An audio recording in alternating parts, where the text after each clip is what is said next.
Mrs. Pruzanowski, and I am one of the school social workers here. My name is Mrs. Iancello. I'm a school counselor here at Liverpool High School. And I'm Danielle Reverso. I am also a school counselor here at the high school. All right, hi, my name is Mr. Cohen. I'm one of the school psychologists here at Liverpool High School. So our primary role here is to help students with academics, right? So we will meet with students who might be struggling in their classes to talk about interventions or supports within the building or outside of the building, like outside tutoring that's available to students. We also tie kind of academics day to day into lifelong goals, how to get out of high school with progress to graduation. So we primarily focus on academic growth here at the high school. The role of a school psychologist is a little bit different from those of other support members here at Liverpool High School, right? So one of the key differences is that the school psychologist works pretty closely with our special education department. So I work really closely with students that have special needs educationally, sometimes that's mental health, but sometimes that's developmental, so different needs. For us, I think we focus more on academic growth and focus on progress to graduation. Life after Liverpool, we go into ninth grade classrooms to talk about just skills, compared to our social workers in the building who will focus more on like mental health, long-term counseling. Students might be in crisis, they'll come to us, we can kind of work through it, but social workers will meet more consistently, more regularly to talk about maybe if you're having a hard day and it keeps happening, like anxiety, or maybe you have something going on at home and you need a point person to check into. That's what our social workers are for. Students can come in to see us based on a one-time situation, or it might be an ongoing type of supportive counseling situation where we see somebody every week for the whole year.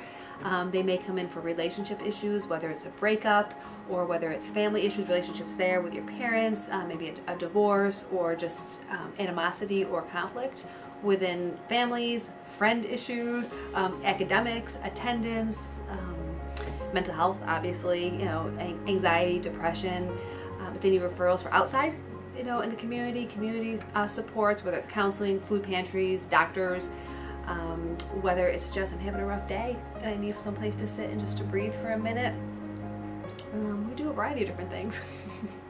The key reasons that school psychologists work in schools is sometimes there's a need for evaluation. So to see if the student may qualify for a certain type of special programming that might be needed to give them access to the educational curriculum. So that's one of the big reasons that we're here.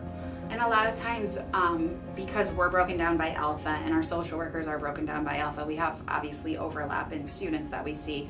So we'll communicate directly with them if there's a student of concern that they have, or maybe I have a student who's come to me and I can't continue to provide services, I'll make the referral to them. So there is some overlapping with students obviously that we work with, but we try to focus on different things. So if, for instance, you were seeing one of the social workers and you had questions about your grades or academics, they'd refer you to us. So we try to be in constant communication with whoever we partner with in terms of our social worker in alpha order. Counselors can do scheduling, college help with college, or scheduling planning. We don't do that.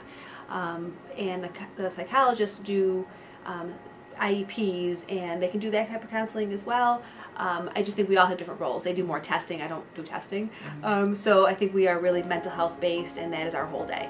The student feels like they have a really significant problem reading, for example. They might have a conversation with their counselor, who might then in turn contact me when we might look at some, what data is there to suggest, maybe there is a real reading problem here. Like that's just one example of one way. If a student is having, concerns about, their feelings or conflicts with people, again, like a conversation with me, might be a possibility as well. We don't want anyone to ever feel like intimidated to come down and ask any kind of question. Even if you're not sure if it's a question for us, come and ask. And if it's not something we can help with, we'll find you the person that you need. We'll get you in the right direction. We'll get you set up. I would also mention that we do operate on with a level of confidentiality. So we're not airing everybody's information out to everybody else. And I think sometimes that can be a concern. But really we're here to help. We want to see students succeed. We want students to have the resources and the supports that they need to be successful. So, I don't ever want any student to feel nervous to come down. We're a good place. We all need help once in a while. When I have a rough day, I go talk to my friends here, just to hey, I just need to decompress for a minute, and that's okay. And I think, everybody's big situation is different. What's big to you might not be big to you, might be big. And I think everyone's just going through it, right? We're all trying to help each other out. So I would hope that even if you think, oh, it's not that big of a deal, okay, even if it's not, let's have a conversation. At least we can work it through, or maybe a big deal. So I think we do provide supportive counseling, and I hope the students feel they can come in when they need to. One thing I want to address, if students are nervous about asking for help, I would say they're not alone. There's a lot of people out there that are kind of unsure about how things are. However, so much of life is kind of facing some of those fears and just doing things that you may not have done before. And, I promise that we do our best to be as comfortable and open as possible that we can be. Students can always contact us by email too. Like, I'm struggling here. I'm afraid to come down. Can you maybe call me out? Or, can we coordinate something? Can we talk through email? And that's completely fine too. We want to meet the student where they are at too. So if they're really not comfortable coming down or they don't know who to talk to, if they send us an email, we can help guide them.